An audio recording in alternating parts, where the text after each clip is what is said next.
Dumelang Avusheni and hello hi Mzansi. Welcome back to Sisters Without Shame, a no-holds-barred podcast that is proudly brought to you by Healthful Mzansi. I'm your host, Noluthando Ngakani, and I'm here to hold your hand as you seek the answers to those pussy bumps and suspicious lumps you dare not speak of in public.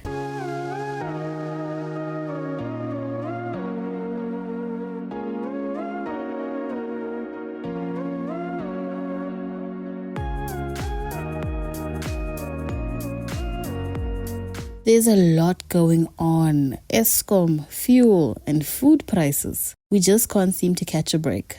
Surely grown folks are not the only ones feeling the stress. Kids must be too.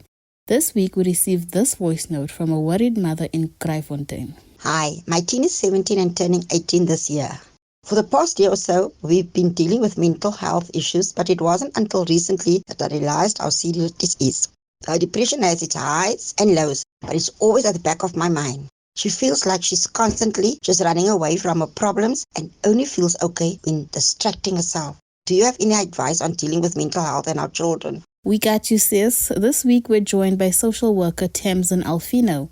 Tamsyn is a counselor who offers a supportive space for reflection, growth, and healing to children, adolescents, and adults experiencing mild to moderate mental health symptoms that impact their day-to-day lives. Our first question to you, Tamsyn, would be, when does a teen need psych testing? And when does a parent know that their child needs it? Just in terms of psych testing itself, the field of psychology is so broad in that when you're talking about testing, it can cover so many different aspects, because we have educational psychology and then we have your clinical psychology, which would be more sort of therapeutic. So I would say it would really depend on what exactly the parents' concerns are. So if you have a child who, for example, is struggling at school, struggling academically, and struggling with things like concentration, distractibility, not necessarily meeting the requirements in terms of their schoolwork, then you seeing an educational psychologist would obviously be the best option for them. But when a parent sees that their child is struggling more emotionally, then seeing a psychologist or any mental health professional really for some form of therapeutic assessment in terms of what their needs are is where they would then kind of lean towards having their child speak to a professional. But it could really be for any number of things. In terms of deciding when is it that a child actually needs to see a mental health professional, it would really be about how severe their experience is and how severe the concerns are for the child. So if they really are struggling in terms of just being able to cope with what we would consider normal childhood things, then it isn't necessary to wait before having your child speak to somebody. And I think that's where a lot of the difficulties come in for parents, is making that decision, because unfortunately there is still such a stigma around the need for mental health services or accessing mental health services, whereas, going to see your GP or going to see a different health professional for something that's more physical is still more acceptable in terms of just how society views the need for professional intervention, so to speak. But I would say that for a parent to decide that their child needs something in terms of mental health intervention it's specific to the child. And most parents know their child better than anybody else. In some cases, it might be that the recommendation will come from a teacher or from a family member or from somebody else who's kind of within the close circle of the child and can see that there's an issue or difficulty that the parent perhaps is not able or willing to acknowledge at that time. And so if that kind of recommendation is made, then I would say parents definitely need to not see that as something that's a bad thing or could benefit from having somebody to talk to. I almost advocate for there not necessarily having to be a severe need before accessing some sort of mental health support and service for a child. Sometimes parents would be also say kind of triggered if you mention that, there's something wrong with your child, like they've got these outbursts and stuff like that. You need to attend to that. They always can't help but feel, like attacked almost. How even do you kind of bring up that kind of conversation also? When it comes to parenting, it's difficult not to, you've created this life, you've created this being, and it's difficult not to see them as kind of an extension of yourself. And so where a child is struggling, often in speaking to parents, and once we've managed to get past that kind of initial defensive stage, because it is a defense, it's an automatic defense. If somebody says, your child needs something, I think a lot of parents then automatically go to the space where they must need it because I have somehow created this need in them in having done something wrong or not having done enough of something. And that must be why my child needs this kind of input or support. But again, when advocating for children to access mental health services, I often say to parents, if your child had a physical condition that was outside of your control, it wouldn't necessarily be a second thought to take them to the doctor and have it assessed and see if there is a way to help them. And mental health should be no different, because at the end of the day, it is still, in some cases, a biological or physical cause, hormonal imbalances or chemical imbalances that do kind of contribute towards things like depression or anxiety in children. There can be any number of factors that could lead to a child struggling emotionally or socially, and getting them access to the support that they need should be as commonplace to us as it would be if they were struggling with something that was purely physical. I'm hopeful that society is moving more towards an acceptance of mental health support being something that's seen as common as the physical support of children as well, in terms of their development and their growth, because it all goes hand in hand and we can't serve the one and not the other. The child needs to be treated holistically, and that includes emotionally. Tamsyn, can you tell us at what age are children more vulnerable to depression and anxiety? Depression and anxiety is something that any child at any age really can experience, and it can be caused by any number of things. Like I said, in some cases, there can be a physiological component in the sense of it's something that actually within their body or a chemical imbalance that can put them more at risk. There can be genetic factors. And then there's also the child's experience. So trauma or neglect or abuse or loss, anything that is a significant event in a child can trigger depression and anxiety. And that could obviously happen at any age. But children are more likely to be diagnosed with a mental health condition like anxiety or depression the older they get.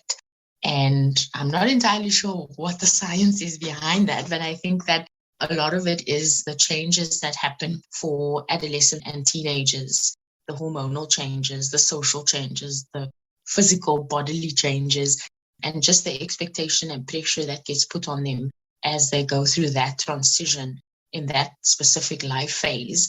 Society tends to become a lot less forgiving in terms of the expectations on teenagers versus young children.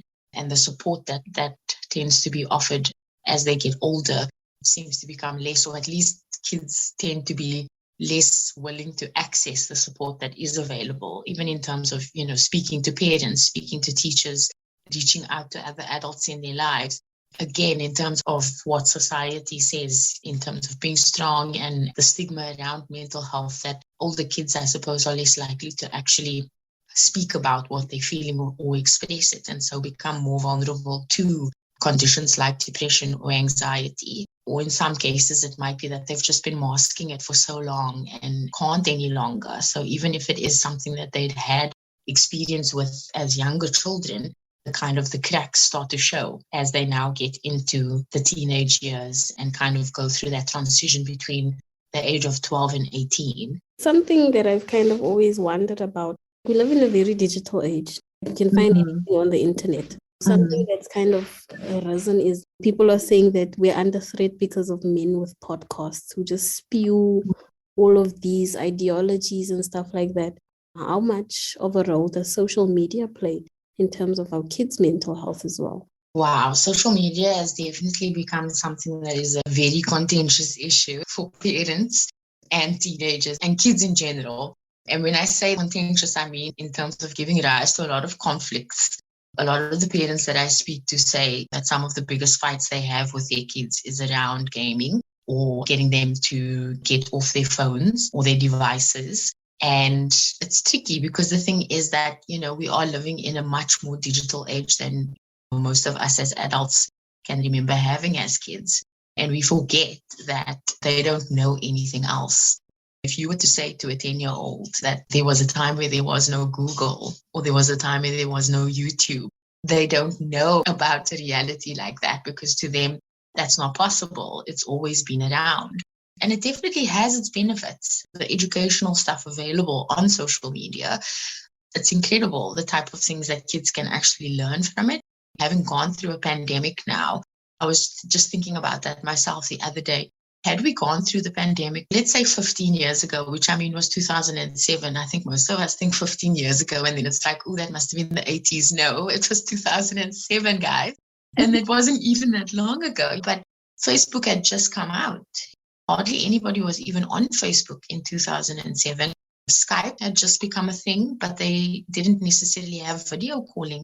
So imagine if we'd gone through the pandemic 15 years ago, many of us would literally not have seen the face of our family members for months during lockdown, because the only way to communicate would have been to call, and in some cases on a landline. To think of how kids would have coped during that time, because so many of them then for the first time actually became exposed to social media, because now 5-year-olds were having to WhatsApp call granny and grandpa just to be able to speak to them, where that might not have been the case before. And a lot of kids actually were made familiar with social media a lot younger than what their parents would have liked them to be because of the pandemic. They had to go online school, or they had to be able to communicate with their friends via WhatsApp. TikTok and Instagram are still the two major contenders when it comes to teenagers and younger children now with social media. But a lot of them had to use Google for the first time and YouTube because they needed to be able to do things online. And so that then became the norm for them.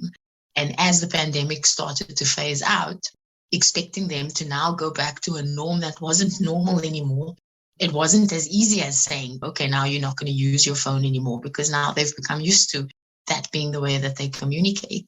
In a big way, it was a major benefit that we had access to that, because like I said, 15 years ago, we wouldn't have been able to keep in touch with many of the people we did because of social media. But at the same time, it kind of has created a dependency that parents struggle to get their kids to realize how to live without. And so, a lot of the times it sets up this unrealistic expectation or understanding of what's happening out there in the real world. And I say that in inverted commas because a lot of what is on social media is not real. And so kids are comparing themselves to somebody posting a picture and everything looks perfect and you're not perfect, but you don't see that behind the scenes. That was 100 photos later that the person decided that was the one they were going to post. How do you differentiate between mental illness and what is just being like a teenager or just like teenage angst? That is a question that I actually do get asked quite often. Parents will often say once their child goes into that teenage phase, it's like they've just morphed into this unrecognizable creature. It is difficult to kind of keep up sometimes with what is a normal, and I say that also in inverted commas because I don't tend to use the word normal. I think normal is quite subjective.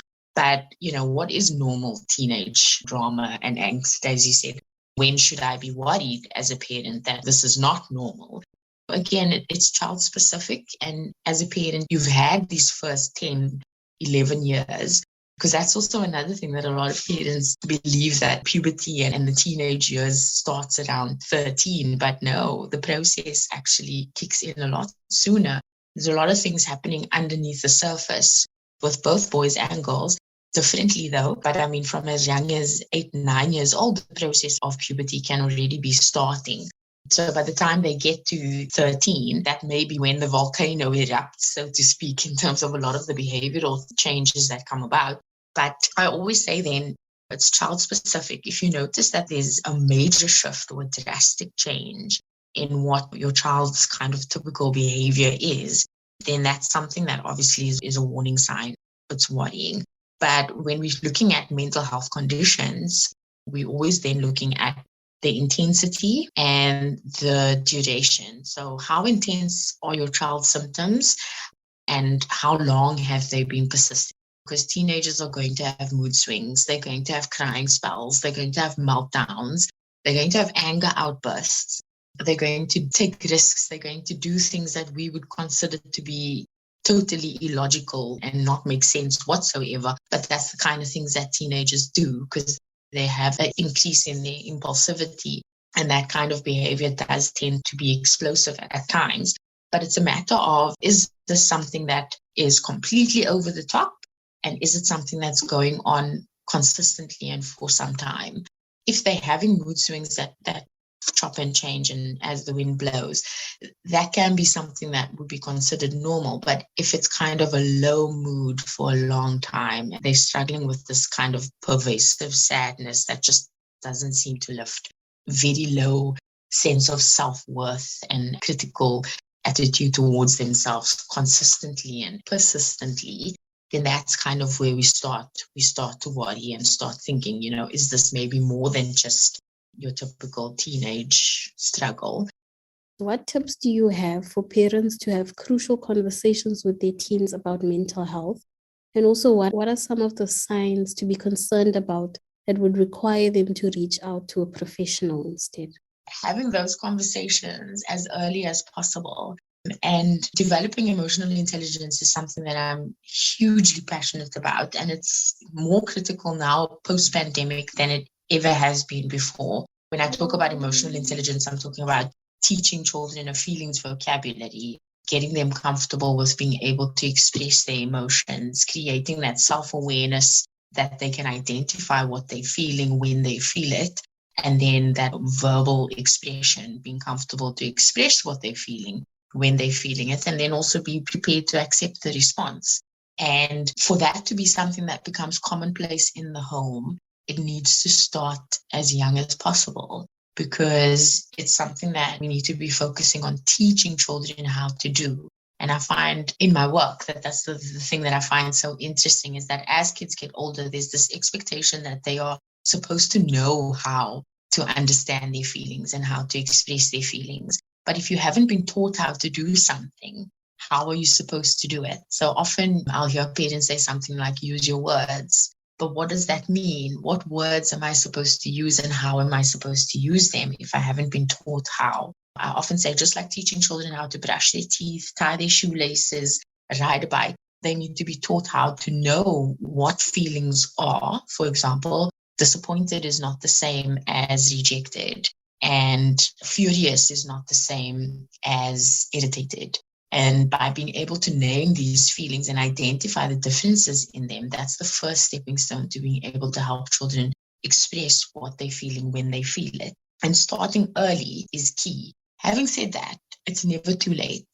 I think with older kids, for example, like teenagers, the difficulty is that a lot of times parents will expect that we've never really been a family that talks about our feelings. But now at 16, when you've become explosive and unbearable, it's expected that you should be able to express yourself in a way that is not hurtful or not explosive or not detrimental or dangerous to yourself in terms of some of the things that teenagers do.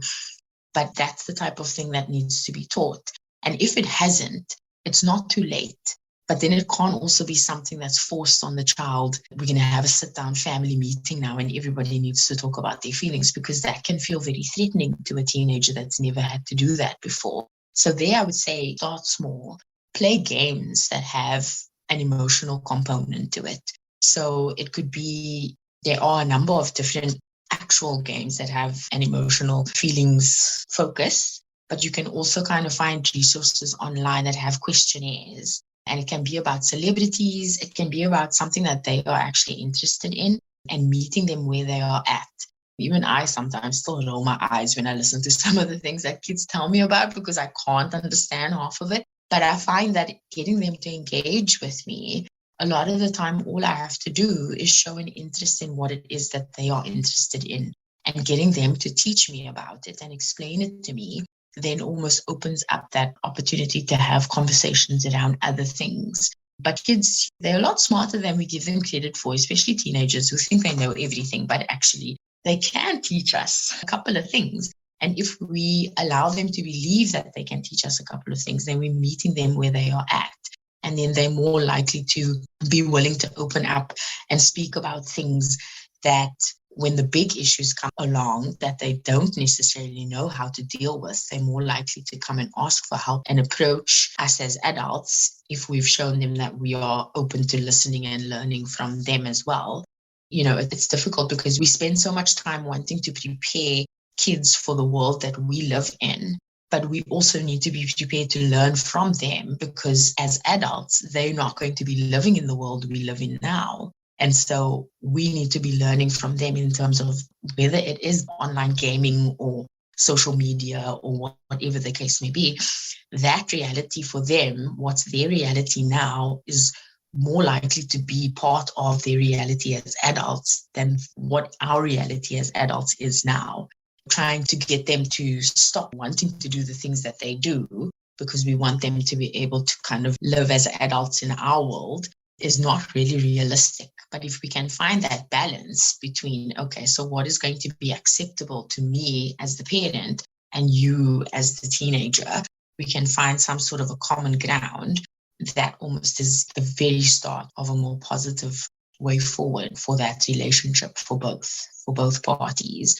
I think that in any case where a parent is struggling, you asked about what are the signs to be concerned about that would require a parent to reach out for professional help. I would say at any point where a parent finds that they are struggling, and being able to acknowledge that struggle is the first step. And like we were saying at the very beginning, that defensiveness is what often makes it difficult, because no parent wants to admit or acknowledge or feel that they are struggling or failing in terms of their child. But at the same time, there are certain things that children need that extra assistance with. And it is a strength on the part of any parent to be able to say, this is a bit more than what I can deal with in terms of parenting my child. I need to get assistance from somebody who's not going to be looking to parent them. They're going to be looking to assist them professionally. And that's always going to be a strength, being able to get to that point of, this is something that I need that's going to be for both of us, because as parents, you are in it together with your child. And so any assistance or mental health support that you seek for your child is not only going to benefit them, it's going to benefit the relationship with them in the long run. Because at some point, the goal is for them to become a healthy, happy, functioning adult who goes on to parent their own children one day. And then lots of parents get their sweet revenge when their children become parents, and then they can finally, it goes full circle. And they finally understand what all of the fuss was about in terms of trying to protect them from themselves as teenagers. But that's the point that I would say more so than if a child is struggling. If a parent is struggling, you don't need to wait until it gets to the point where, it's severe before seeking assistance, even if it is just for yourself as a parent, without your child necessarily having to get the professional support. As a parent, you are able to get that professional support and guidance and assistance, and even just an ear to listen, so that you can offload and vent and have a safe space of your own in order for you to be the safe space for your child. And I always see that as a strength whenever parents are able to do that. I also say, make a list. When you have a worry about your child, make a list for yourself in terms of what the worry is, why it's worrying you. And this is again where the emotional intelligence thing comes in. Why is it a worry for you? What is it that you are wanting to change or to have done about what it is that's worrying you? And then reflect on where that's coming from. So is this a worry that your child is going to repeat the same mistakes you did and you don't want them to? And then is this something of, it's a me issue, not a them issue? And be able to then work through whether professional assistance is needed, or if it's something that actually needs to be worked through within the self first, and then assisting the child will come on its own. In a lot of cases, that sometimes does happen, where things get entangled in terms of the worries for both parents and their children. And I often say, start with a list. And if at the end of that list, you're able to see, I think this is more a me issue, then do what you need to do in order to resolve that issue for yourself. And then the matter or the concerns with your child might actually resolve themselves. But if you find afterwards that actually this is something that is my child, then you'd know what the steps are in terms of getting the necessary support and intervention from that point for your child specifically. Thank you for joining this week's episode of Sisters Without Shame, Tamsyn. For more on teens and mental health, check out healthformzansi.co.za. Now remember, if you are in a medical bind and looking for a shoulder to cry on, you can send an email to hello@healthformzansi.co.za. You can also send us a WhatsApp on 076 132 0454. I would never blue tick you, babes.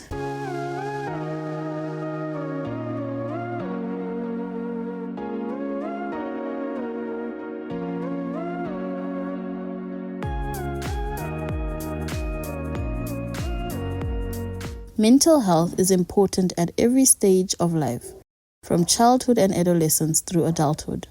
Tamsyn is absolutely on the money when she tells us that we should prioritize our children's mental health. That brings us to the end of episode 50 of Sisters Without Shame, proudly brought to you by Health for Mzansi. From me, Lulu Ngakani, have a great week and remember to show your girl some love by sharing this podcast with a friend.